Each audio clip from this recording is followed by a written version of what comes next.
¿Alguna vez te has detenido a mirar a una madre a los ojos? Esa mirada que, en teoría, debería reflejar ternura, protección y amor incondicional. Ahora imagina que en esos ojos no hubiera compasión, sino un frío vacío.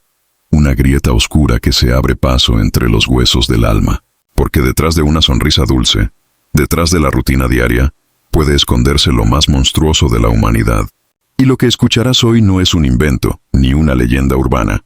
Sucedió en México, en la tranquila ciudad de Querétaro, en los años 80.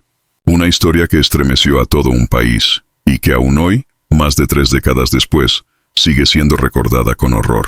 Esta es la historia de Claudia Mijangos, la mujer que pasaría a ser conocida como la hiena de Querétaro. Era 1989, un año marcado en México por tensiones políticas, crisis económicas y una sociedad que intentaba mantener una fachada de calma en medio del caos. Querétaro, en contraste, era una ciudad considerada apacible, con calles tranquilas y una comunidad de clase media que se enorgullecía de la seguridad que se respiraba. En esa tranquilidad se encontraba la familia de Claudia Mijangos, una mujer de apenas 33 años, madre de 3 pequeños, casada, y aparentemente sin mayores preocupaciones que las que trae consigo la rutina. Pero bajo esa máscara de vida común, se estaba gestando una tormenta. Claudia no era la típica madre abnegada que muchos esperaban. Sus días estaban dominados por una frustración creciente, por deseos ocultos y por una obsesión que comenzaba a consumirla lentamente. Su estabilidad emocional se resquebrajaba poco a poco. Entre problemas conyugales, episodios de desequilibrio y visiones perturbadoras, Claudia fue construyendo el escenario de una tragedia. Los niños de apenas 11, 9 y 6 años jamás imaginaron que la persona que debía protegerlos con su vida se convertiría en su verdugo. Las crónicas de la época narran que Claudia no actuó de manera impulsiva. No fue un arrebato momentáneo. Su crimen fue producto de una mente atormentada, mezclada con voces, alucinaciones y una supuesta lucha interna entre lo que ella percibía como fuerzas oscuras. En su mente, los pequeños eran parte de esa confusión que debía eliminar. La madrugada del 24 de abril de 1989, en la penumbra de su casa, Claudia tomó cuchillos de cocina y se dirigió hacia las habitaciones. En minutos lo inimaginable ocurrió. Apuñaló a sus 3 hijos, uno por uno. No hubo escape, no hubo defensa, solo un silencio macabro, que se quedó suspendido en las paredes de esa casa para siempre. El caso explotó en los noticieros nacionales. Querétaro, una ciudad acostumbrada a titulares de festivales y tranquilidad, se vio invadida por periodistas que hablaban de la madre asesina, la mujer sin alma, la hiena. Las cámaras mostraban a una mujer joven, de rostro común, que no encajaba con la imagen que la gente tenía de un monstruo. Y eso, justamente, era lo que más aterraba. Cualquiera podía ver a Claudia en la calle y pensar que era una madre más, que llevaba a sus hijos a la escuela o al parque. Pero dentro de su mente habitaba algo completamente distinto. El juicio fue una mezcla de horror y desconcierto. Claudia explicó que había tenido visiones, que escuchaba voces, que el mundo se desmoronaba a su alrededor. Los forenses detallaron que los niños murieron por múltiples heridas de arma blanca, que fueron atacados mientras dormían o apenas despertaban. La escena del crimen era tan perturbadora que los mismos agentes encargados de levantar los cuerpos tuvieron que ser relevados por la impresión. La sociedad mexicana no podía concebirlo. ¿Cómo una madre podía hacer eso? ¿Qué se esconde en la mente de alguien capaz de asesinar a su propia sangre? Los expertos en psicología comenzaron a analizar el caso, hablando de esquizofrenia, de episodios psicóticos, de un estado mental alterado. Pero la sociedad mexicana no estaba interesada en tecnicismos. Para la gente, Claudia era simplemente un monstruo. En el vecindario donde ocurrieron los hechos, el miedo se apoderó de las familias. Los rumores sobre ruidos extraños en la casa comenzaron a circular. Como suele suceder, la tragedia se mezcló con la superstición. Se decía que los espíritus de los pequeños seguían allí, que lloraban por las noches, que el eco de su sufrimiento se escuchaba en las madrugadas más silenciosas. La casa fue quedando abandonada, con un aura sombría que todavía hoy muchos aseguran sentir al pasar frente a ella. Suscríbete, dale me gusta, activa la campanita y deja un comentario, porque lo que acabas de escuchar es apenas el inicio de una historia que desgarra las entrañas. En el próximo bloque descenderemos todavía más en los detalles del juicio, las declaraciones y cómo la sociedad mexicana se enfrentó al horror de descubrir que el enemigo podía estar dentro del propio hogar. En el tribunal, el aire era tan pesado que cada respiración parecía un esfuerzo. La sala estaba repleta. Periodistas, curiosos y familiares abarrotaban los pasillos intentando ver de cerca a la mujer que había roto uno de los vínculos más sagrados de la naturaleza humana. Claudia Mijangos, vestida con ropa sencilla, el cabello recogido de manera descuidada, se sentaba en la banca de los acusados sin bajar la mirada. Ni un solo gesto de remordimiento, ni una lágrima que pudiera suavizar el infierno de preguntas que retumbaban en la mente de los presentes. Los jueces y el Ministerio Público comenzaron a exponer los hechos. El fiscal relataba con precisión cómo ocurrieron los asesinatos. Hablaba del orden en que los niños fueron atacados, del tiempo estimado en el que perdieron la vida, y de la certeza absoluta de que no hubo nadie más involucrado. Era ella, y solo ella. Cada palabra golpeaba como martillo sobre el silencio del lugar. Los testimonios de los peritos forenses fueron demoledores. Explicaban que no había señales de violencia externa en la casa, no había huellas de terceros, no existían pruebas de allanamiento. Todo sucedió en el interior de ese hogar, en la intimidad de las habitaciones donde se suponía que debía reinar la calma de un sueño infantil. El acta de defunción de los niños coincidía en todos los puntos. Múltiples heridas con arma blanca. Uno de los peritos declaró que lo que más le impresionó no fue la causa de muerte, sino el silencio de la escena. Dijo que en crímenes de esa naturaleza suele haber rastro de lucha, objetos fuera de lugar, señales de resistencia. Aquí no. Todo estaba en orden, como si los pequeños hubieran partido en un suspiro. Eso fue lo que heló la sangre de quienes escuchaban. La certeza de que Claudia actuó en un estado de aparente calma, pero devastada por un colapso mental. Cuando llegó el turno de Claudia para hablar, el ambiente se tensó aún más. Todos esperaban algún gesto humano, una disculpa, un reconocimiento del dolor causado, pero lo que obtuvieron fue una confesión desconcertante. Dijo que había escuchado voces, que veía visiones de demonios y ángeles, que su mente estaba dominada por algo más grande que ella. Sus palabras exactas quedaron registradas en las actas. Todo se estaba desmoronando. Escuchaba que debía hacerlo. El público reaccionó con indignación inmediata. Los murmullos llenaban la sala. Las lágrimas caían de los rostros de quienes escuchaban. Los jueces tuvieron que pedir silencio en repetidas ocasiones. Los periodistas escribían a toda velocidad, sabiendo que cada palabra dicha se convertiría en un titular de primera plana. La imagen de Claudia como la hiena de Querétaro ya estaba consolidada. No había regreso posible. La defensa presentó evaluaciones psiquiátricas que hablaban de esquizofrenia, epilepsia del lóbulo temporal y crisis psicóticas. Alegaban que Claudia sufría de episodios alucinatorios que la llevaban a perder contacto con la realidad. Pero para la sociedad mexicana, esas explicaciones eran irrelevantes. Para la gente, no importaban las voces, ni los diagnósticos. Ella había asesinado a sus propios hijos, y eso era imperdonable. Los medios hacían su agosto con el caso.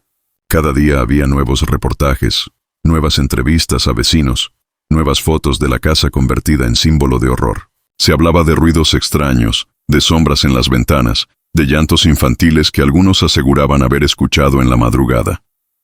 En ese punto del juicio, la cobertura mediática alcanzó su clímax. Los periódicos más importantes del país dedicaban portadas completas al caso. La sociedad mexicana estaba obsesionada con encontrar una explicación, con entender cómo una madre podía cometer semejante crimen.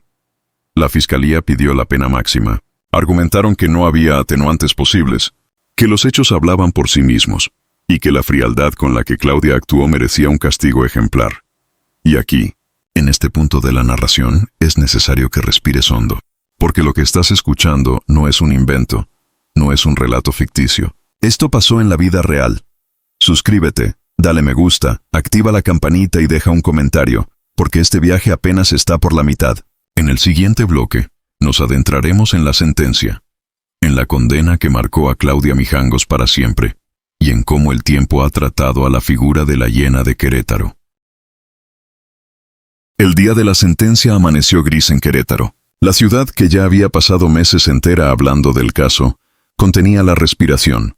Las calles alrededor del tribunal estaban rodeadas de cámaras, reporteros y curiosos que querían ver con sus propios ojos el final de una historia que había marcado a todo México. Claudia Mijangos fue conducida a la sala esposada, escoltada por agentes judiciales. Su rostro era el mismo de siempre, inexpresivo, impenetrable. La imagen de la hiena ya estaba grabada en la mente de todos.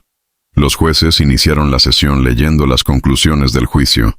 Hablaron de la frialdad con la que se cometieron los crímenes, de la planeación previa y de su estado mental. La defensa apeló a los diagnósticos psiquiátricos. El silencio en la sala se volvió absoluto cuando se leyó la condena. 30 años de prisión, la pena máxima contemplada en ese momento por la legislación mexicana. Algunos lo celebraron como justicia, otros lo consideraron insuficiente. Ella escuchó la sentencia sin inmutarse. No lloró, no gritó, no imploró piedad. Simplemente asintió. Su vida en prisión comenzó en el penal de Querétaro, bajo medidas especiales. Desde el primer día, las otras reclusas la miraban con desprecio. Incluso en un lugar lleno de criminales, el suyo era un crimen imperdonable. Fue aislada en varias ocasiones para protegerla de agresiones. Con el paso de los años, periodistas volvieron a buscarla. En entrevistas repetía lo mismo. Hablaba de visiones, de voces, de fuerzas que la obligaron. Jamás mostró arrepentimiento real. La casa donde ocurrieron los hechos quedó abandonada durante años. Nadie quería habitarla. Los vecinos aseguraban que estaba embrujada, que los espíritus de los niños seguían allí. Décadas después, la sola posibilidad de su liberación desató debates nacionales. ¿Podía salir libre alguien que nunca mostró arrepentimiento? La gente no lo aceptaba. Ahora respira hondo. Imagina la sala de juicio, el silencio antes de la sentencia, la palabra culpable resonando como eco eterno. Imagina la celda fría, los años pasando lentamente. Este no es un cuento, es un hecho. Suscríbete, dale me gusta, activa la campanita y deja un comentario, porque este ha sido el final de la narración de uno de los crímenes más tenebrosos de la historia mexicana. El eco del caso de la hiena de Querétaro no se extinguió con la sentencia. Como sucede con los crímenes que tocan fibras profundas en la sociedad, su historia se transformó en un referente. Claudia Mijangos pasó 3 décadas en prisión, bajo vigilancia médica, diagnosticada con esquizofrenia y epilepsia del lóbulo temporal. En 2019 fue liberada, trasladada a una clínica psiquiátrica. La noticia volvió a encender la indignación nacional. Su caso se estudia hoy en criminología y psicología como un ejemplo extremo de filicidio. Los expertos coinciden en que lo más perturbador no fue solo el acto, sino la frialdad y la ausencia de arrepentimiento. La casa de la tragedia sigue siendo un lugar de leyendas urbanas. Los vecinos cuentan historias de ruidos, sombras y lamentos. El inmueble se convirtió en un símbolo de lo maldito. El término hiena quedó grabado en la cultura popular mexicana. Cada vez que se habla de madres que atentan contra sus hijos, el nombre de Claudia aparece como referencia obligada. Lo más doloroso es que en medio del mito, los verdaderos protagonistas, los 3 niños, quedaron en silencio, relegados en la memoria colectiva. Hoy, más de 3 décadas después, el caso sigue recordándonos que el horror no siempre está afuera, en manos de desconocidos. A veces duerme al lado en quien más debería protegernos. Suscríbete, dale me gusta, activa la campanita y deja un comentario. Porque mantener vivas estas historias es también una forma de no olvidar, de no permitir que el horror se repita. Recordar el caso de Claudia Mijangos es recordarnos lo frágiles que somos frente a la oscuridad.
El día de la sentencia amaneció gris en Querétaro. La ciudad, que ya había pasado meses entera hablando del caso, contenía la respiración. Las calles alrededor del tribunal estaban rodeadas de cámaras, reporteros y curiosos que querían ver con sus propios ojos el final de una historia que había marcado a todo México. Claudia Mijangos fue conducida a la sala esposada, escoltada por agentes judiciales. Su rostro era el mismo de siempre, inexpresivo, impenetrable. La imagen de la hiena ya estaba grabada en la mente de todos. Los jueces iniciaron la sesión leyendo las conclusiones del juicio. Hablaron de la frialdad con la que se cometieron los crímenes, de la planeación previa y de su estado mental. La defensa apeló a los diagnósticos psiquiátricos. El silencio en la sala se volvió absoluto cuando se leyó la condena. 30 años de prisión, la pena máxima contemplada en ese momento por la legislación mexicana. Algunos lo celebraron como justicia, otros lo consideraron insuficiente. Ella escuchó la sentencia sin inmutarse. No lloró, no gritó, no imploró piedad. Simplemente asintió. Su vida en prisión comenzó en el penal de Querétaro, bajo medidas especiales. Desde el primer día, las otras reclusas la miraban con desprecio. Incluso en un lugar lleno de criminales, el suyo era un crimen imperdonable. Fue aislada en varias ocasiones para protegerla de agresiones. Con el paso de los años, periodistas volvieron a buscarla. En entrevistas repetía lo mismo. Hablaba de visiones, de voces, de fuerzas que la obligaron. Jamás mostró arrepentimiento real.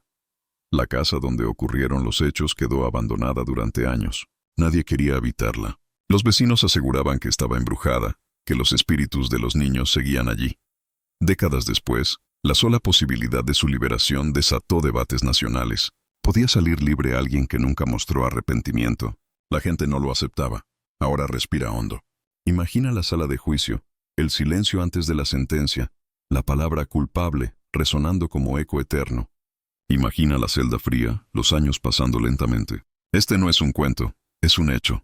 Suscríbete, dale me gusta, activa la campanita y deja un comentario, porque este ha sido el final de la narración de uno de los crímenes más tenebrosos de la historia mexicana. El eco del caso de la hiena de Querétaro no se extinguió con la sentencia. Como sucede con los crímenes que tocan fibras profundas en la sociedad, su historia se transformó en un referente. Claudia Mijangos pasó 3 décadas en prisión, bajo vigilancia médica, diagnosticada con esquizofrenia y epilepsia del lóbulo temporal. En 2019 fue liberada, trasladada a una clínica psiquiátrica. La noticia volvió a encender la indignación nacional. Su caso se estudia hoy en criminología y psicología como un ejemplo extremo de filicidio. Los expertos coinciden en que lo más perturbador no fue solo el acto, sino la frialdad y la ausencia de arrepentimiento. La casa de la tragedia sigue siendo un lugar de leyendas urbanas. Los vecinos cuentan historias de ruidos, sombras y lamentos. El inmueble se convirtió en un símbolo de lo maldito. El término hiena quedó grabado en la cultura popular mexicana. Cada vez que se habla de madres que atentan contra sus hijos, el nombre de Claudia aparece como referencia obligada. Lo más doloroso es que en medio del mito, los verdaderos protagonistas, los 3 niños, quedaron en silencio, relegados en la memoria colectiva. Hoy, más de 3 décadas después, el caso sigue recordándonos que el horror no siempre está afuera, en manos de desconocidos. A veces duerme al lado en quien más debería protegernos. Suscríbete, dale me gusta, activa la campanita y deja un comentario.